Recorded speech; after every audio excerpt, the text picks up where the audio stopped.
Hi, everyone. Welcome to another episode of the Stoic Conversations podcast. I'm Michael Tremblay, and today's episode is an interview with Erick Cloward. Erick is the host of the Stoic Coffee Break Podcast, where Erick breaks down passages of Stoic philosophy and discusses how to approach Stoicism and apply it to your own life. These are a really clear communicator in his style of Stoicism and has a way of applying it to everyday situations that I appreciate. Erick is also the author of Stoicism 101, a new book recently released in February. In today's episode with Erick, we talk about Erick's journey into Stoicism, what attracted him to it, how he started his podcast, and how he uses his podcast as a kind of a method of Stoic practice. We also talk about Amor Fati and why that is such an exercise in particular that Erick has been using recently. And then towards the latter half of the episode, we dig into how a Stoic should approach really political conversations or really emotionally charged, difficult conversations in these kinds of tumultuous times with those you might disagree with. And it turns into an interesting conversation about how to approach those, I would say, from a Socratic perspective, coming into them with an open mind, hoping to learn something almost. And if you can come into those conversations with that perspective, often they go better, but also you yourself have an opportunity to learn. So would recommend this episode for anyone interested in learning about Erick's background, if you've listened to his podcast before, and if not, just as a conversation between two practicing Stoics and how we're applying that to the conversations and the dynamics of our own lives. And I hope you enjoy it. Hi, Erick. How you doing? Doing well. Doing well. Good to be here. Yeah, thanks for coming on to talk with me. It's always exciting when I get to talk to another Stoic, another practicing Stoic, somebody else also, working on both practicing and communicating Stoicism, because I find that's what so much of this podcast is like for myself. It's like a practice as well as an opportunity to share. So excited to have you on and kind of dig into things. But before we kick things off, I usually like to ask this question of how did you get into Stoicism? And so what has that journey been like for you? Yeah. So, first, I wanted to comment really quickly. I appreciate what you were saying about it, the podcast also being a practice, because that's certainly what I've found is Mm-hmm. that the way I practice is by doing that. But which leads into how I got into Stoicism. About 9 years ago, I was listening to Tim Ferriss's podcast, and he mentioned William B. Irvine's book, A Guide to the Good Life, The Art of Stoic Joy. And for me, I didn't even know that Stoicism was a philosophy. And the title, and he's like, this book has changed my life. Highly recommend it. And Tim reads a lot of books, but if he's saying that there's one that truly changes his life, kind of piqued my interest. And then the kind of paradox of Stoic joy, because again, I didn't know that Stoicism was a philosophy. So I'm like, Stoic joy, that okay, that kind of piqued my interest. And so I purchased the book. I read through it, got a few things, had a few light bulb moments, but it didn't really like sink in a way like how Tim had been describing. And so I got the audiobook and I would listen to it on my way to and from work every day. And after that, just the 20-minute segments or so, 20, 25 minutes, each way, then I just kept having these like aha moments over and Mm. over and over. And it was like, oh, okay, now these things are starting to really make sense. And from that point on, I kind of dug into Stoicism and just really reading as much as I could. And then in 2018, I had a New Year's resolution that I wanted to start a podcast. And I tried doing one before. I'm really into music and I write music and I love like film soundtracks like, Gladiator and Hans Zimmer and, just that type of stuff was always um, so interesting to me. And I thought about making a podcast called Soundtrack.fm, where it was all about film scores and stuff like that. And I recorded a couple, didn't like them at all. It's that when you first get into podcasting, you realize how much you don't like listening to your voice back to you. You don't sound anything like you think you do. You're not nearly as energetic as what it sounds like to you. So I made myself a promise that my New Year's resolution would be to start a podcast. And on January 4th of 2018, I downloaded Anchor on my phone. It was a podcasting app, and put in my earbuds and started recording and just talked about Stoicism. And then I did it the next day, and then the next day, and the next day. And my partner at the time made me promise to do at least 100 episodes, because she's like, you have a tendency to quit when things start to get a little bit tough. So if you're going to put time into it, I want you to do at least 100 episodes before you decide that, you've had enough. And so I did 137 days in a row, and I tried all kinds of things. I had some with music in the background while I was talking. Found I didn't really like that because it was hard to get the levels right. And then after 137, I was kind of burned out, and I was like, okay, I need to turn this into a weekly podcast. And so I did that, and did another, I think, 30 or 40 episodes, and then had some personal stuff come up in my life, and took a break from it for a while. But even while I was on that break, I noticed that I was still getting a lot of downloads. People were still interested in what I was doing. I was still getting emails.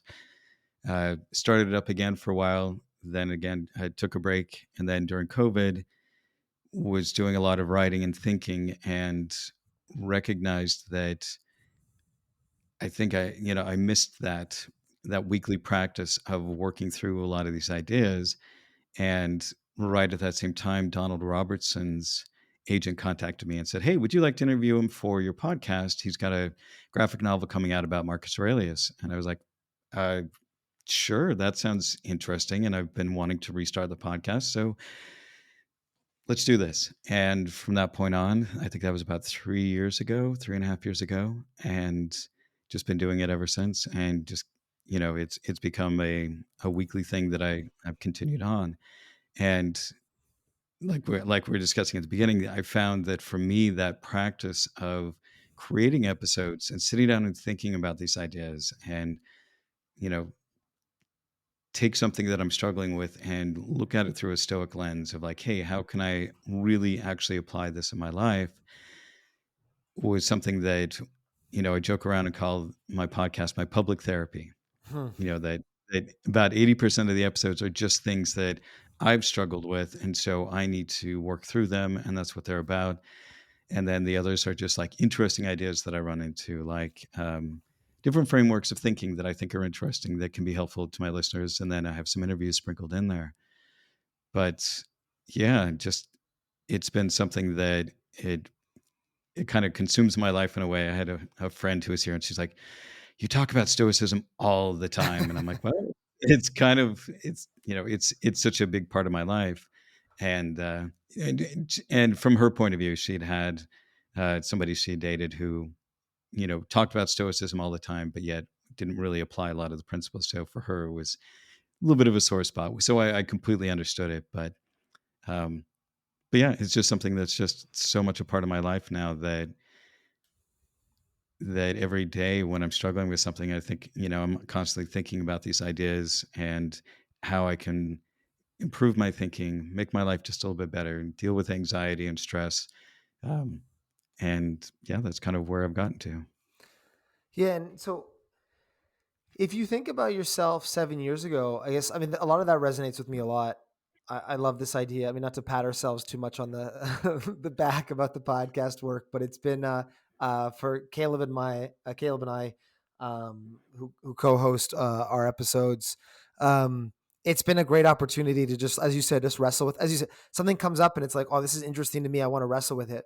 But if you go back 7 years ago, what do you think has been the changes? Like, how are you different pre A Guide to the Good Life and today? I think the biggest thing is that my thinking overall is just so much clearer. And from a young age, I always felt like I had the potential to be a lot smarter than I was, but didn't know how to get there. And philosophy seemed like it was something that was just way over my head. I'm not, it was like, I'm not smart enough to understand that. And I did have a philosophy 101 class when I was in college, but I barely remember anything about it. But I've always read lots on psychology. When I was in high school, I remember reading The Road Less Traveled by Scott Peck and find that a very fascinating way of looking at the mind and understanding that. And so I've always been curious about how the mind works, why it works. And I think a lot of it was driven for me from a place of unhappiness. So Mm, I grew up in the Mormon church, which was very restrictive and very controlling. And, it's just it dominates your life. And my dad was violent at times, but it was very irregular. Meaning he'd come home one day, he'd be fine. The next day he would come home and he'd be in an irritable mood. And next thing you know, he's screaming and yelling at you. And you're like, what's going on here? And so there was always this constant surveillance of the environment to make sure everything was okay with my mhm, dad, because his mood was danger. And so I grew up feeling very unhappy just because, it was home was chaotic. I didn't feel like I was able to kind of be myself because, the church was so prescriptive about who you're supposed to be and how you're supposed to think. And so I was always on this quest for happiness. And I found that I knew people in my life who were genuinely happy. And I was like, okay, if they can be happy, then I can figure out how to be happy because, nobody, there's not a monopoly on happiness. I've got to figure this thing out. And so throughout my life, that's something that I've always been looking for. And when I stumbled on Stoicism, it was the first time that I really had a cohesive, rational framework that made sense to me. So I was always good at mathematics. Geometry was easy because it was logic with shapes. And so it just clicked in a way that nothing else had ever never done before that.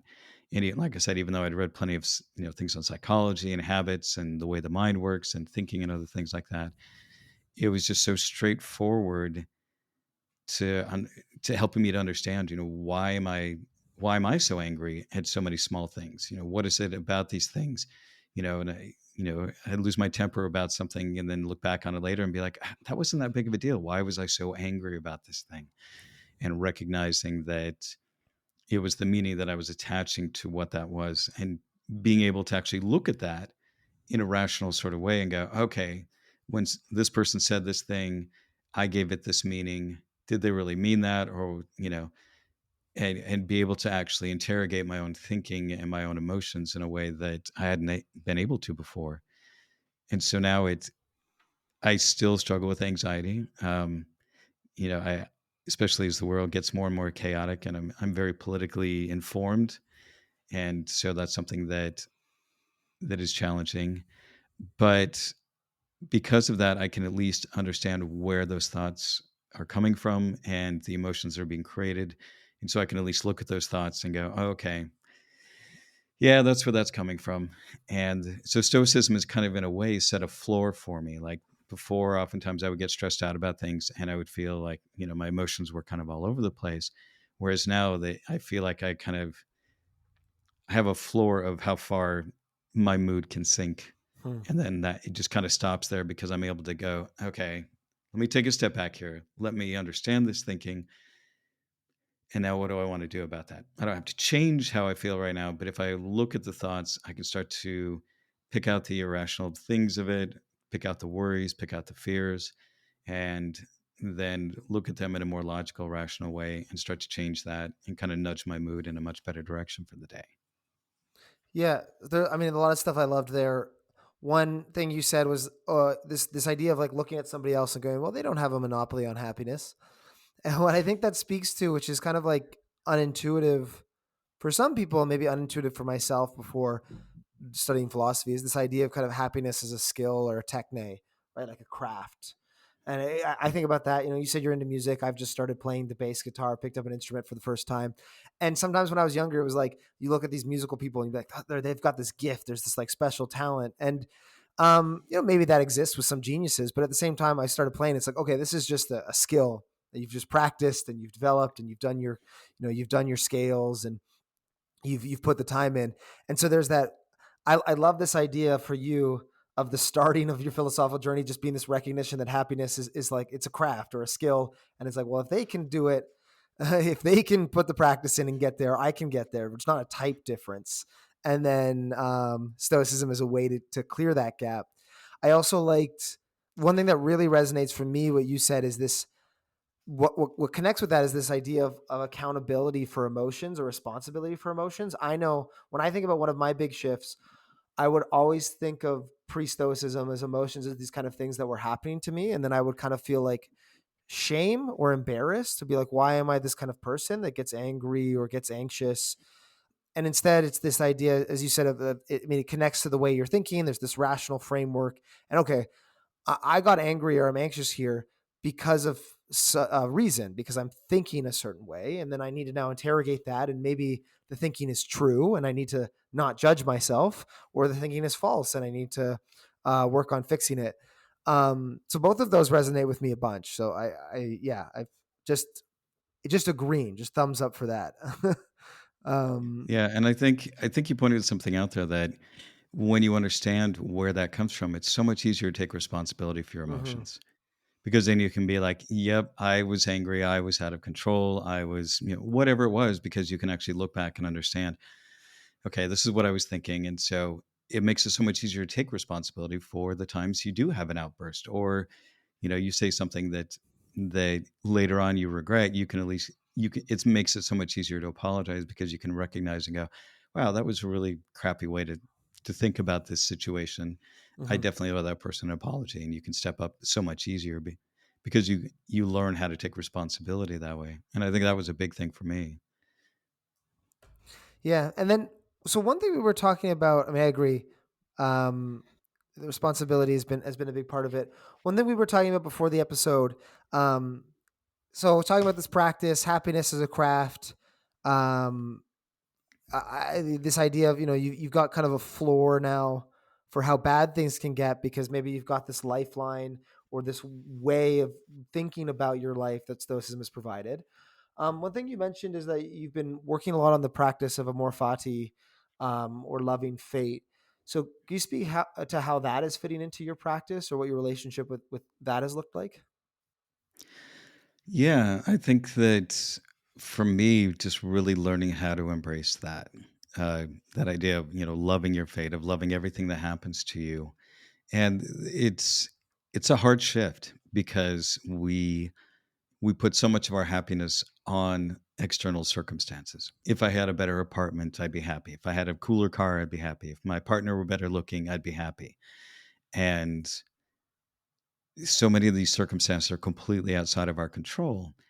And we see that in politics right now, all of this chaos that seems to be happening in the US right now, that there are things that are outside of our control, but they affect our mood in a highly traumatic way. And so for me, the idea of practicing Amor Fati is that ability to just accept that this is, whether I like it or not, this is what's happening in life. And it's, first off, it's going to happen anyway. And so if I love it or hate it, the universe doesn't care. It's still going to happen. And so hating something that happens simply because it happened, in a way, is kind of irrational. But by accepting everything for exactly what it is, it gets you closer to reality. And that allows you to work with things as they are and not as you wish, which then one saves you a lot of time and stress because you stop worrying about, oh, why can't this thing be this way instead? Why can't this person act this way instead? And, why can't politicians do this thing instead? We get away from all of that wishing and magical thinking, and then start going, okay, this is what is. What can I do about it? And I think that's a big aspect. The other is, I think that when you just you accept life for exactly what it is, then it gives you that ability to be more objective about life. You can take a step back and just look at things and almost kind of be like the Zen master and watch everything that's happening and go, yep, this is exactly what's happening. And you start to see life as kind of the game that it is, because and that you simply you make choices in that. I often say to people, there are no problems in life, there are only choices, meaning Mm, that anytime you hit an obstacle, the only reason why you consider it a problem is because you've judged it to be a problem. Anytime you hit an obstacle, it's just an opportunity for you to make a choice. And you may not like the choices, there may be choices that you're missing, but really an obstacle that comes your way is just an opportunity for choices. And with that objectivity of being able to accept everything for what it is, you kind of reach those, like I said, you kind of reach the state, and it happens sometimes where I feel like I hit kind of an enlightened flow state where I just kind of see life for what it is. It's just this game that's going on, and we have our roles to play. And it brings kind of an interesting sense of peace when you're able to do that, because you stop wishing for everything to change, and you just go, okay, this is what life is, and isn't this great? And the other thing that Amor Fati, I think, really brings up is you never know when the worst thing that happens to you could be the best thing that ever happened to you. There are often times where people will talk about that. My girlfriend broke up with me, and I was heartbroken for years, and I struggled with that. But, in working to get through that, I got to be more resilient. I learned how to, look at some of the things that I had done wrong in the relationship and get better. And then I met this other person, and holy crap, they're the love of my life. And if I'd never broken up with this person, then I wouldn't have found this other person, and this relationship is so much healthier and happier. Yeah, I think about. I mean, my big moment with that is I had a lot of difficulty. So I did my PhD in philosophy, and then had a lot of difficulty getting an academic job, and I left academia, and that was really difficult for me at the time. Um, and that's probably one of the times in my life where I consider like a failure of like I wanted something and I just couldn't do it. Like I wasn't good enough to do it or willing to make the sacrifices at the skill level that I had. It would have been too many years on the job market. It would have been too much jumping around from school to school or something like this.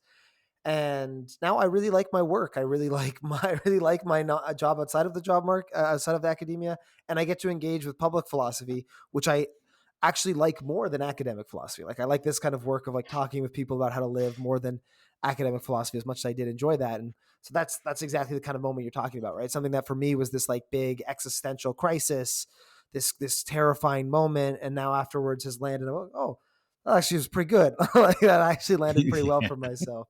And we have so much Yeah. anxiety looking forward, but have such an ability to make sense of it looking backwards. And I think of I was listening to your podcast before this, and you're talking in a recent episode a lot about expectations, and I think expectations is like such a perfect way to capture maybe the contrast to Amor Fati, like the thing that we get wrong, and something in my own practice I do all the time as I think about Marcus Aurelius's line of don't expect a fig tree not to produce figs. I just think about that that is like one of those Stoic lines that really really helps me of like this is a bitter person doing a bitter thing, or this is a jealous person being jealous, or this is something that I wasn't guaranteed to succeed in. This was and now I've failed, but it's not a thing where I was guaranteed to succeed. It's just a fig tree producing figs. That for me is very very very helpful. How do you practice it? How do you practice Amor Fati? Like, I agree with all you're saying, but like, how do you make it work for yourself? For me, one of my favorite lines from Marcus Aurelius is where he says, "How ridiculous it is to be surprised at anything that happens in life." Yeah. And it's definitely that, like, oh, taking a step back, looking at what my expectations are,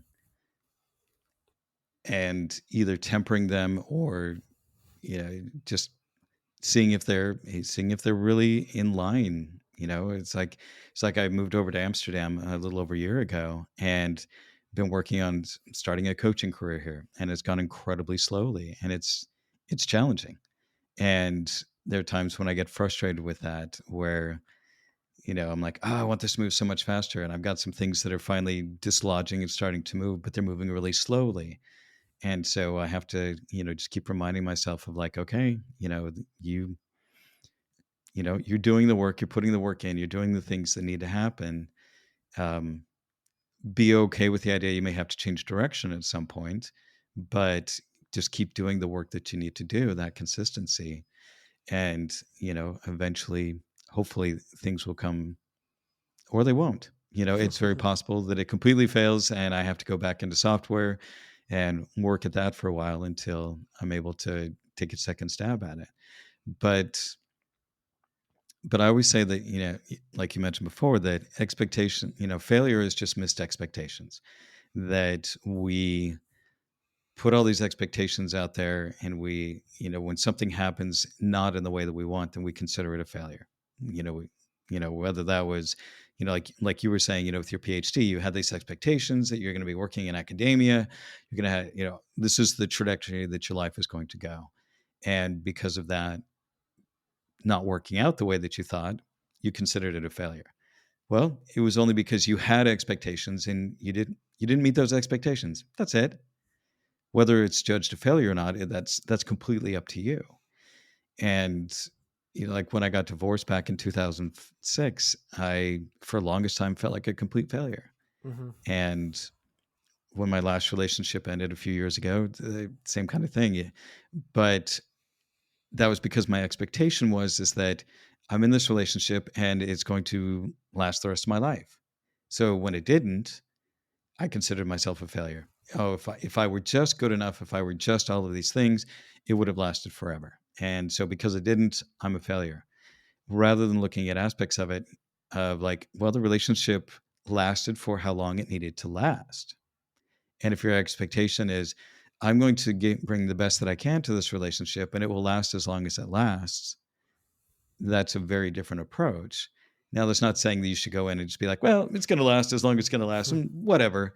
You should obviously be committed to that relationship. But we beat ourselves up because we create these expectations of the way that things should be.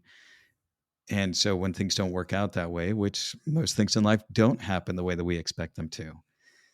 And so by taking our time and going, well, what's a much more realistic approach to it, but also what's some, like I was saying, the relationship will last as long as it lasts, allows you to be more present in the relationship because you're worried about what am I doing on the day-to-day basis? How am I being present in this relationship rather than worrying about how long is this, how do I extend this relationship? It's how can I be my best in this relationship today? It's kind of like how Seneca talks about, there are people who spend their lives trying to live longer rather than living better. And it's that same idea. It's like you can't control how long you live, but you can choose to live nobly, I think is what he says.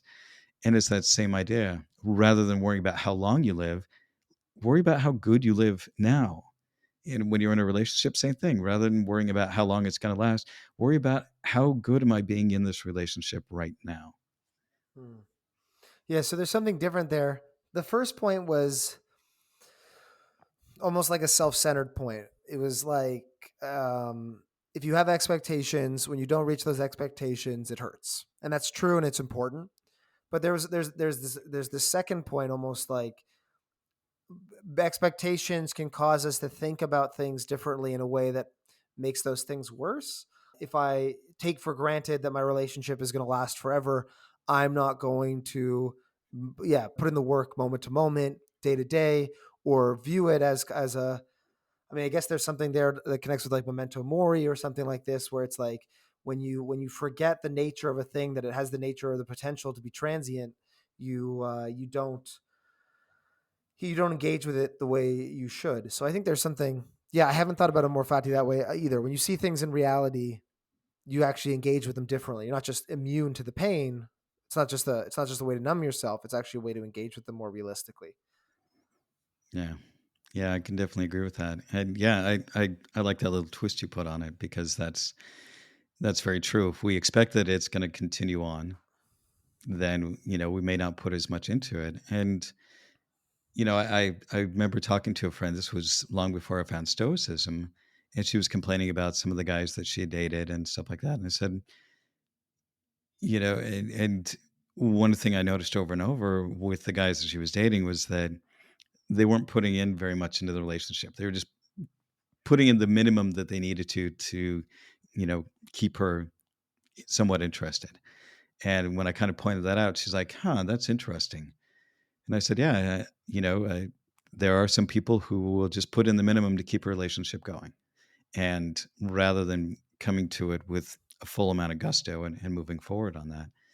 And I think it's just that assumption, well, if I just put in just a little bit, then she'll stick around. So I said, so don't put up with that. And she was like, oh, okay, interesting. Yeah. No, that's a great point. And then I wanted to segue also from Amor Fati to something you were talking about. Is kind of this moment of political chaos. So it's one thing to love fate, maybe when it's something that you're um, I don't know, you're consenting in, you're politically, you're it's not politically, sorry, you're taking on like, okay, well, if I'm going to if I'm going to pick a job, there's some sort of, uncertainty that comes with that job. Maybe it will succeed, maybe it won't. You're talking about, your coaching business, you're taking on a risk as an entrepreneurial venture, and you've got to accept that that comes with risk. How do you, yeah, I mean, the question is, how do you stoically approach our political climate or any sort of moment of kind of political change or challenge? But then I guess also connecting that to Amor Fati. Yeah, how do you do that with something that seems, I guess, a lot more outside of your control than maybe a relationship or a career or something like this? Yeah, I think for me, what I've been thinking a lot about with, like I said, with a lot of the political chaos that's going on right now in the world and especially in the US, is that when these things happen, it's really easy to give into fear, to give into hopelessness, which then, or uh, hopelessness and helplessness, which are, on my a couple of podcasts back, I had a guy named Eric Fisher, and he's like the cousins of hopelessness and helplessness. Hmm. And I thought that was really interesting. And I was like, yeah, it's like you start to feel hopeless because you're helpless and because you feel helpless. And so I think a lot of it is recognizing that those emotions are very easy to come about, and that a lot of political leaders do that on purpose. They bring in that fear to make it feel like, you know, that you have no power and that you are powerless in these situations to do anything about it. So you should just give up and roll over and let them do whatever they want. And I think that recognizing those emotions, I think, is probably the first thing to do. And then the second thing to do is to step up and to practice living in virtue. The four cardinal virtues. Are you practicing justice? Are you, with your interactions with other people, are you treating them fairly? Are you treating them kindly? Or are you one of these who is gleeful about the suffering that you see going on? Because if so, you really need to take a look at yourself. That politics and governing should not be about, you know, my side wins by taking down the other side. They need to lose in order for us to win, because that's not what government is about. Government is about figuring out ways to govern ourselves, that we share the resources, that we share, you know, the country that we live in, that the services that are there to help our society to be a much better place to live in. And if all we're worried about is beating down the other side, then we've missed the whole point of what government is about. It's about having conversations to figure out, how do we take the resources that we have? How do we use the money, whatever other resources are out there, for the betterment of all of society? And so I think that rather than falling into that place of hopelessness and languishing in that fear, that you recognize that there are things that you can do and to take action in those areas. You speak up, you volunteer for different things to help out with. You seek jobs in the public sector to try and be more helpful. And by taking action and taking some control over, whatever it is that you have some control over, that's where you start to feel less hopeless. So oftentimes when I feel that, when I feel kind of that hopelessness come up, I'm like, because I'm over here in Amsterdam, I see everything that's Hmm. going on over there. Um, I kind of take a breather. I go for a walk, kind of clear my head so that I don't sit and ruminate on those things, because all it is just my worries about the things that could happen or that are happening that I don't really have control over. Now, that's not to say I should just ignore them, because, ignorance doesn't help any of us, but it's just a recognizing that my worrying isn't going to change anything about that. So what are the things that I can do? I can talk to my friends, check in on them. I can make sure that, um, that when I talk to people about these things over here, that I explain the issues, because a lot of people are like, what's going on in your country? I don't understand this. And so talking to them about, some of the things that are happening, and so that they have a better understanding of those kind of things. And sometimes when you feel anxious like that, just going and talking with somebody and saying, these are the things that are stressing me out. And, this is the meaning that I'm attaching to them. And talking with friends can be incredibly helpful. But I think that one of the things we're missing is, like I said, I liked Yuval Noah Harari's thing, is that democracy is a conversation. And Mm. if all we're doing, especially online or with family members who disagree with us, is trying to score points, trying to tear them down, regardless of which side you're on, that's not what it's that's not what being a good Stoic is about, and it's not what being a good human is about. We should be here to lessen suffering in the world, not increase suffering. Yeah, so I mean, I'm a Canadian. I've recently moved to the United States, maybe like 6 months ago, and things are very politically charged here. I think it's a certain point in time. I also think it's because the United States, I think, can feel a bit like the center of the world sometimes in a way that it doesn't feel as much maybe in Canada. So it feels like there's a lot more at stake, and maybe there is more at stake. And so there's a lot that's charged on either side. It takes up a bigger part, I think, of the day to day mental energy than I've felt in Canada before. And then and then I want to it's like, how do we respond to that, and how do we deal with that? Both, um, both if things are moving politically in a direction we don't like, but then also, um, as you spoke to, maybe even just the way that dialogue or conversation is going on, like not like it becomes about scoring points, or it becomes about show like this ability for genuine discourse is not well supported by what I see on the internet. Sometimes I go on Twitter or something, I'm like, this is just terrible. This is not good conversation. And so I just want to kind of like make a bit of a framework out of this, because that's just, I think, just the way my brain works. So like, I mean, on one thing you had like, look, you've got ruminating on things that are outside of your control is just generally a bad thing from the Stoic perspective. And I think that was one thing you called out. And that is why you feel helpless. You said hopeless and helpless. You feel hopeless because you feel helpless. And I think you're going to feel helpless if you ruminate on things outside of your control. Because that's by their nature, they're things you can't really exert a lot of influence on or determine. So I think that was one that I want to call out, that I thought was a great idea.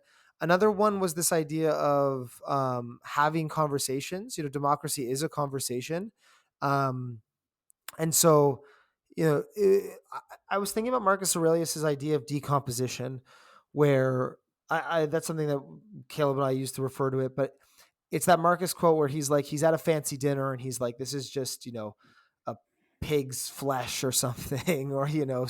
some fruit on a table. Like, you describe things objectively as they are. And it's like, if politics, it can take on this, like this big idea, but you described it as, people working together to distribute resources or something along these lines. And when you kind of like, I like that idea of, you decompose it to that. And it's okay. If you think about it like that, what is the best way to go about doing that? Well, it's probably genuine conversation. It's probably actually, working together, being upfront about, this is what I value, this is what you value. How can we best come to a compromise, even if those things are different? So that was another idea that I had. And then there's that third idea of the dichotomy of control, like you said, of just taking action. Okay, well, what is in your control? Well, there's going to be, the kinds of conversations you have, the ways that you, actions you take in your life to either, as you said, work in the public sector, or volunteer, or contribute to a cause you believe in. Um, and then also just like thinking about what politics actually should be. And that's probably just a genuine conversation between people about how we spend our time and resources. And we've kind of gotten away from that, certainly have gotten away from that if you're on the right part of the internet or in the right spot. Does that capture your thinking, or is there anything else? Yeah. Would you nuance that at all? Yeah. I mean, no, I think you pretty much nailed that. I think just kind of to add to that, as part of that conversation, is that it, when you have those conversations, do so with honesty and sincerity. Hmm. Not to trash the other person and bring them down, but to honestly try to understand their side. And oftentimes having those sincere and honest conversations, even if the other person might be disingenuous at the beginning and they're just trying to score points, if they're, if you don't allow them to get your goat because you are being genuine and sincere, it's really hard for it's really hard for you to lose your cool if all you're doing is genuinely asking questions and you truly want to understand and know. And I think a great example of that is with Socrates. Hmm. There was a point where he was talking with Archibaldes where he was like, "Hey, why do you want to learn rhetoric?" It's like, because I want to, Archibaldes was like, "Well, because I want to win debates." And he was like, "Well, why do you want to win debates?" "So that I can influence people." And it's like, okay, but what if you win the debate, but you really don't know what you were debating about? He gives an example of like a doctor, telling you the truth about, medicine and the truth about things to take care of your health. And then somebody who's good at rhetoric, on the counter side telling you that candies and sweets are all really good for you, which the even if the rhetorician wins, we're worse off because the real knowledge is lost. So he was like, so he told Archibald, he's like, if you genuinely lose an argument or a debate, then you end up being the winner. And he was like, well, why would I be the winner? Because I lost the debate. It's like, because you found an error in your thinking Hmm. and you were able to change that. Whereas the person Hmm. who won, he still hasn't changed his thinking at all. And so therefore he honestly loses because he has missed out on truth. Oh, I love that. You haven't gained anything from the conversation if the other person is just agreeing with you. Maybe you feel like you've gained something because you've made the world a better place by persuading somebody, but really it's the other person who's gained something, which is they've gained the knowledge by being humble enough to be like, hey, yeah, that's a good point. I can see that, or I didn't think about it that way. Oh, that's great. Yeah. So for me, when I read that story, I was just like, ooh, that's a powerful lesson. Because when I was younger, I used to be, I probably ruined some friendships because I was so worried about making other people agree with my side on something that oftentimes we get into big arguments about it because I was so sure that I was right. And I look back on that now and I'm like, well, some of that came from insecurity in that I wanted them to agree with me because if they weren't agreeing with me, then I felt like they weren't accepting me, so that their rejection of my argument or my idea was a rejection of me as a person. And so that once I recognized that somebody can completely disagree with me and still love and care for me. Hmm. And so just looking at it from that perspective, and I was able to kind of let go of that insecurity. But I know that I probably ruined some relationships because I was so worried about getting the other person to agree with me. And now I don't really care as much anymore. If somebody doesn't agree with me, that's totally okay. And if they can show me where I'm wrong, great. Now I've fixed an error in my thinking. This is awesome.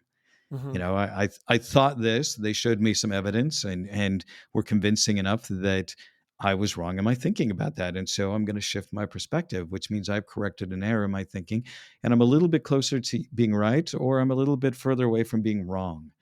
And that's a much better place to be in life because I'm always trying to seek truth. Because I don't know everything. As smart as I am, I definitely don't. Yeah, I love that idea. I haven't thought about things that way about winning a debate by losing. Hey, the Socrates guy was onto something. He's a pretty he's a pretty smart guy. Um, I love that, and I think the one thing you call that's a very stoic way of thinking about things, right? Is that we've told this story. Oh, if they disagree with my opinion, especially if it's a political opinion, they don't value me. They disagree with me. Uh, they are disrespecting me. It's like adding that additional story to it. And then the Stoic answer is like, well, you're having a very natural emotional response. If you think that's true, if you think them disagreeing with you is them actually insulting you at your core, then you're going to get angry, or not even insulting you, but harming you, I guess. Then you're going to get angry. It's a natural response. So it's kind of like pulling apart those judgments. One thing that I think I'm a pretty agreeable person by nature. But one thing that is helpful for me is like trying to figure out what people agree upon first. And I often find, even with people that I really, as long as you said, as long as they're coming to the argument in good faith, when you get down to it, it's like, okay, well, do we want people to be happy? Yes. Do we want other people to live well? Like, yes. And, if someone disagrees with you at those premises, it's like, okay, well, yeah, at that point, you're like, I don't know if I can even talk to you, right? Or like, we can talk, but it's not, maybe not as peers. If you're disagreeing at that level. And then often I find in these political discussions, you get down almost to like, well, I actually think that, I actually think this social issue is harming people in a way that, you don't think that social issue is harming people. I'm being vague here, but you can pick any example, right? Like, you might think, okay, I think that Yeah. like and just being, I think that transgender people going into bathrooms is harming people's ability to have a good quality of life. You get it down like really factual, and it's like, okay, we can have a factual disagreement there, and maybe there are some judgment values that are being built into there that maybe I also disagree with about. But it's like I feel like when you get it down to the core disagreement, it's a lot easier to have a reasonable discussion about, like, okay, um, this doesn't have to be I'm on this side, you're on that side, and now we're arguing with each other. We just hate each other. But like, yeah, I don't think that is factually the case, but we both want the same thing, which is people to be like happy and healthy and safe. Maybe you're just placing emphasis in a different spot than I am, or maybe you think we have a different factual agreement. And then you can actually, if you get into good faith, you can say, okay, well then how would we factually tell if that's the case? What source of evidence would we go to? And those are the kinds of Yeah. discussions I'm kind of looking for. But I really find it's helpful to start with like getting on the same page about things. I don't know. Do you employ the same strategies, or what strategies do you use in these conversations? I'm working on that. I would say that I'm not. It's taken me a while because I've been. Uh, I think that growing up Mormon instills in you this idea of I have the truth and therefore what I have is right and everybody else needs to agree with me. And so you're kind of brainwashed from a young age that you have the truth and God has revealed this to you and so everybody else should agree with this because it is the truth. Hmm. And so it's taken me a long time to kind of overcome that unconscious idea that what I have is the truth. And so, what I work on in these conversations is generally to have uh, a place of humility and a place to say, like you were talking about, of just trying to get down to the more factual things about that and ask those questions of like, okay, well, what is it that you believe about this situation? Mm-hmm. What are the facts that you have about this situation? And doing so from a place of sincerity and honestly wanting to understand and not in a way of trying to trap somebody and slam them. But like you said, if you can't agree with on the basic value proposition that other people deserve to have happiness and not suffer, then the conversation at that point is disingenuous, and you can't really Yeah. have a Or conversation with people who are like that. maybe you then retreat the conversation back to that layer, and you're like, okay, well, let's talk about why you don't think that thing. I'm Yeah, joking, which is judgmental. Like, I'm laughing about it, but it's like you can't move on. You can't get down to the facts of the matter unless that foundation is in place. And maybe you'd have a conversation with that. I haven't met many people who disagree with that, and that's probably a bit of an echo chamber. There probably are some that do, but it's like, yeah, you'd almost have to have the conversation at that level. But I love your Socratic example of, again, just genuine questioning, humility, trying to understand and getting on the same page. yeah, and I think that's been something I've had to work on is that when I approach those conversations to not be wedded to any particular opinion. And even if I have a strong opinion about something within that conversation, maybe even suspend that and approach it like Socrates said, it's like, I know that I'm intelligent because I know that I know nothing. Mm-hmm. He would approach conversations of like, I'm going to pretend like I don't really have any preconceived notions about this so I can ask questions from all sides, kind of like this John Stuart Mill quote where he says, if you only know your side of the argument and you haven't even bothered to understand the other person's side, then you don't even know half the argument. And so you have no reason for preferring one opinion over the other. Mm-hmm. And it's that same idea with Socrates of just like, if you go in and just go, well, let me try and understand all of the sides of the situation as best I can, then I can make a judgment. Then you're going to be much better off. But it takes Mm-hmm. time and it takes effort to do that, and that's incredibly challenging. Um, and I usually try to approach things like that, or state things as well. This is just how I see it. What do you think? And leave it open to that. But there have been times where I've been a little bit grumpy or a little bit tired with somebody who just spouts nonsense, and I just kind of go, I just start throwing facts at them, and they kind of get a little bit flustered, and they're like, "Well, that's just what I feel," and I'm like, "Okay, you can feel that way, but don't don't give that opinion as if it's facts if that's what's coming from your feelings." And they kind of take a step back and like, well, uh and so I can't say that I'm always good at it. I try to be better about that, because I want people to be able to listen, and I want people to be able to think a little bit better and to discover their mistakes on if in their thinking, and point out mistakes in mine. And that takes a lot of work Mm-hmm. and a bit of humility. Yeah, I think about this. 2 points I wanted to add to that, and I mean, I think you raised a good point of like, okay, if what you're doing is communicating your emotions to me, like you should. Maybe I'll listen to your emotions, but we should be having the conversation as that, like that's what you're feeling, which is a very different Yeah. conversation than this is what the world is. And most of us are pretty receptive to being like, I'll sit and talk to you about how you're feeling, but that's very different than like this should be the case, or this should be a law, or people shouldn't be allowed to do this. Um, Another thing is I think about this division between politics and philosophy a lot, and I think about politics as the thing that accompanies politics is this idea of propaganda, which is this um, attempt to communicate a specific way that the world is. Um, and really, you're talking about. It seemed to me like you're talking about bringing philosophy into these political conversations. You gave that analogy to rhetoric at the start, right? Let's not try to convince other people. Let's actually engage in a philosophical discussion here. And that is actually the opportunity to have transformative benefit.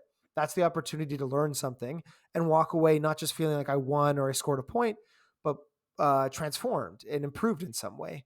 Even if it is as simple as I still disagree with that person, but I understand their opinion better. And so I could maybe communicate more effectively later, or I can empathize more and use that in whatever change I'm attempting to make later. And so that's that. I mean, that's the way that I'm thinking of it, is it's like having that Socratic philosophical approach to conversations that become, as you were saying at the start, typically rhetorical. And I think the internet is the worst for this. The internet's almost exclusively rhetoric and persuasion. Um, yeah, so I like the division. Yeah, I think you kind of nailed it right there, is that propaganda is basically rhetoric. It's Mm-hmm. just it's not coming from an honest place. And if you're coming from an honest place about how do we actually solve these problems, then a lot of those things can just be put by the wayside because they don't matter. It's like, so and so said this and so said that, and then this happened and that happened. It's like, okay, but what are we going to do about this? It Mm-hmm. doesn't matter what was said or done in the past. It's how do we move forward? And I think that that's a big thing, is that propaganda is used to kind of, you know, shape people's emotions around things, and, kind of try to, in some ways, rewrite the past, and, Mm-hmm. we see that happening quite a bit. And so, but it's hard, because if people are misinformed, then the judgments they're going to make about things are going to be incorrect. And they're going to make assumptions, they're going to assume certain things or draw certain conclusions that, if they're not based upon true facts, you know, then they're going to be faulty simply because they were based on faulty information. So that is quite a challenge. And I think that's why I appreciate, websites like Ground News, where they try to get, these are the places that are being as factual as possible. And I know for me that the news sources that I try to, pay attention to are the ones where they're much less opinionated and much more just about this is just what I see. Or if they are opinionated about something, they're very clear about this is just my opinion on this, or this is how I see this thing based upon these types of facts. And so I'm very particular about, the news sources that I pay attention to. Mm-hmm. I agree with that. Um, I mean, when I say something like propaganda, and I mean, I don't think you were using this way either. Just like, not just meaning anything I disagree with. It's like anything that like says this is the way the world is, and you don't have to think about it more because I'm telling you. It's like I'm Yeah. laying down. I'm encouraging you not to engage with this critically because this is how things are. Yeah. And I don't like that. Yeah. I think we should be cautious about that from any side or any kind of any perspective because it's just antithetical to that philosophical process we were talking about and you're saying, which is get these objective facts and then try to form from that foundation, your view with still some a bit of skepticism or a bit of ability to be humble. Do you have any other advice on how Stoics can bring people together? So we talked a lot about just good, candid, charitable conversation. Any other advice or ways that Stoics can bring people together through political division?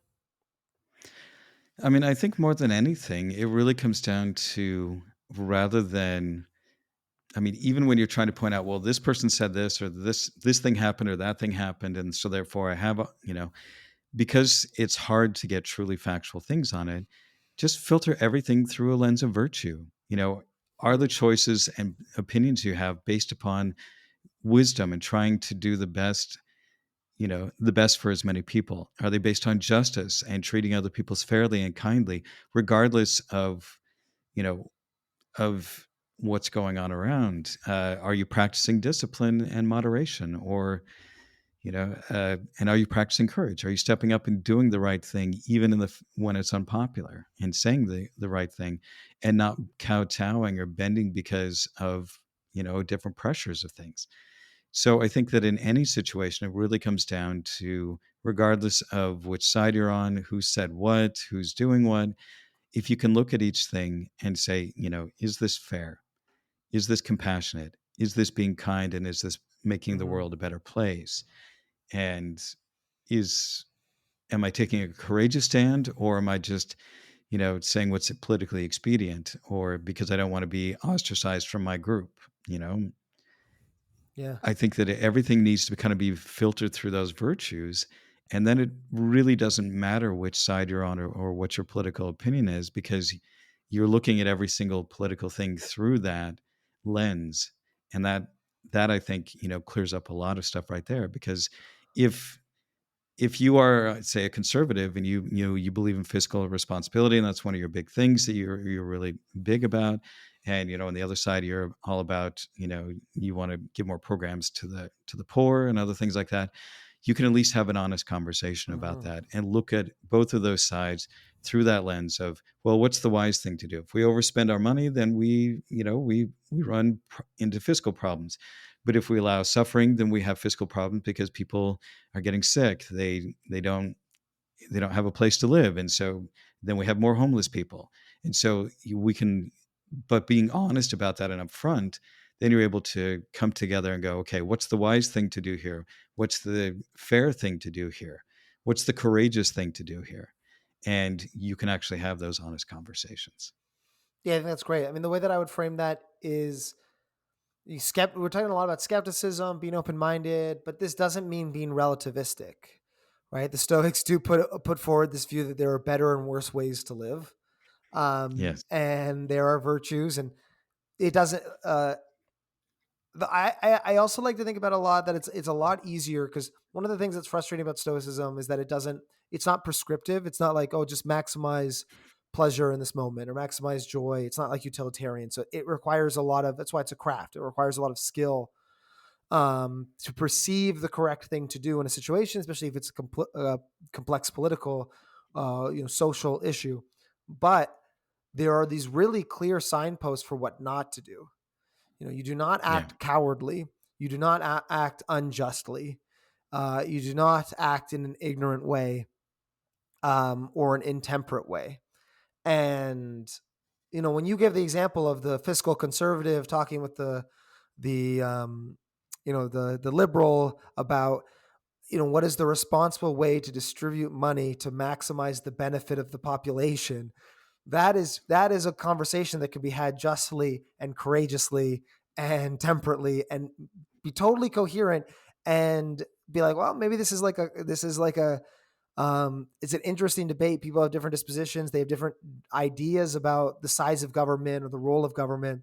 And you can have that conversation in a respectful, coherent way, but not if you're being, unjust, intemperate, cowardly. And you might say cowardly is like not saying what you mean or not, going for the easy win instead of having the hard conversation.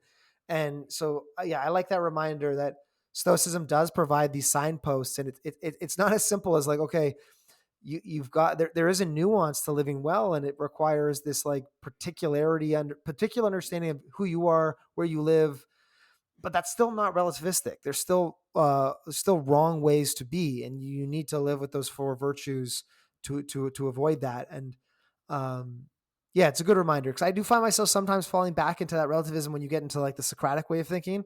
But it's like, no, there. If we stand by anything, it's that don't do these things, right? Yeah. Yeah, exactly. And that's why, Socrates spent a lot of time trying to dissect if virtue can be taught and what Mm-hmm. it means to be virtuous. And so that way, that through that questioning of those things and, in Plato's dialogues, it allowed him to dissect and kind of come down to, hey, these are the four main pillars, and these are things that we can kind of say are first principles of what it means to be a good person and what it means to live a good life.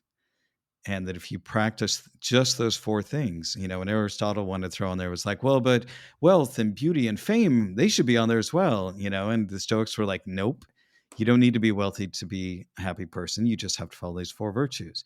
You don't need to be famous. You don't even have to be healthy.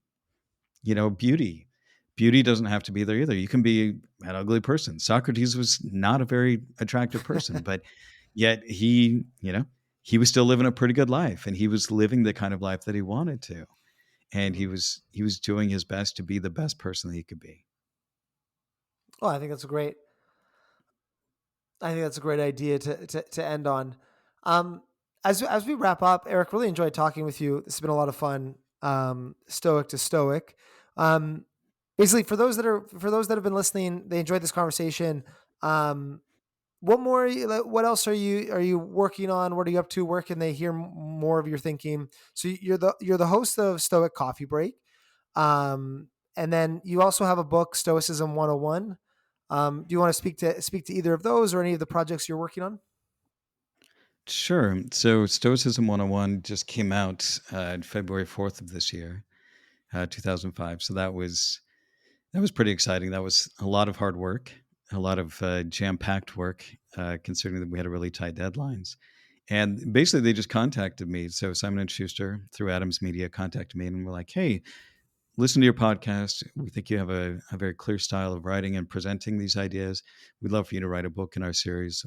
They have like Philosophy 101, Ethics 101, and Religion 101. So, like, do you want to write Stoicism 101? And I was like, sure. I've been thinking about writing a book for years, just never had the belief in myself that I could do something like that. And so to have somebody else, kind of yes, it's external validation of somebody going, well, actually, we believe in you. We think you can do this. It was like, okay, yeah, let's give that a go. And just got the box of books this last week, Hmm. and yeah, it turned out really nice. I got the PDF at first and was like, okay, it looks okay. But then when I actually got a hardcover, I'm like, ooh, this actually looks really nice. With it, so basically, it's 60 essays on Stoicism. They kind of build on one another, but you can just open it up and read a chapter at any point. Um, the other thing that I'm working on here in Amsterdam is leadership coaching. And I was in IT for 25 years as a software developer and a CTO. And I worked for about 15 different companies over my career and recognized that there were certain attributes of certain leaders that really brought teams together and made them incredibly productive. And then kind of melding in Stoicism on top of that, that it creates a very clear blueprint of what it means to be a good leader and how to think clearly, how to deal with decision making under stress and uncertainty, how to build good teams and be supportive of those teams so that they get their best work done and that they feel supported. Because I did some research for a talk a while back. I gave at ING, which is a large international bank here, and they showed that 75% of people leave their jobs because they don't like their managers, and that only 12% of people leave because of better pay. And I thought back over my career and that, there were plenty of jobs that I left simply because I just could not stand the person I was working for. And there's such a linchpin within companies. So I want to work on changing our work environments and try to create more ethical organizations, more ethical teams. But just understanding that there are certain core principles within Stoicism that, when applied to leadership, can be incredibly effective. And also, just as you become if you are a leader, that learning how to be more stoic, I think, makes you not just a better leader, but also just a better person overall. Because I believe that who you are is how you lead. Your character is a big part of your leadership style. And the best leaders that I had were also just really great people. And I have incredible respect for them. And they played such a big influence in my life as well. But if people want to find me, they can find me at stoic.coffee. So that's my website. And if they're more interested in the podcast or my book or in coaching, they can find me there. Okay, great. I love that idea. I think that's another good idea to end on on one hand, you've got leadership advice, but on another hand, leadership is it's naturally colored or dependent upon who you are. So the Stoicism does two things, right? It's like, okay, what can we learn from Marcus, and what can we learn about handling pressure and things like this? But also, if you want to be a great leader, you've got to do some internal work at the same time. So it makes a lot of sense to me. Yeah, absolutely. Absolutely. Well, great. Thanks, Eric. Really appreciate it. Yeah, well, I appreciate you having me on your podcast. Great. Thanks for listening to Stoic Conversations. Please give us a rating on Apple Podcasts or Spotify and share it with a friend. If you want to dive deeper still, search Stoa in the App Store or Play Store for a complete app with routines, meditations, and lessons designed to help people become more stoic. And I'd also like to thank Michael Levy for graciously letting us use his music. You can find more of his work at ancientlyre.com. And finally, please get in touch with us. Send a message to stoa@stoameditation.com if you ever have any feedback, questions, or recommendations. Until next time.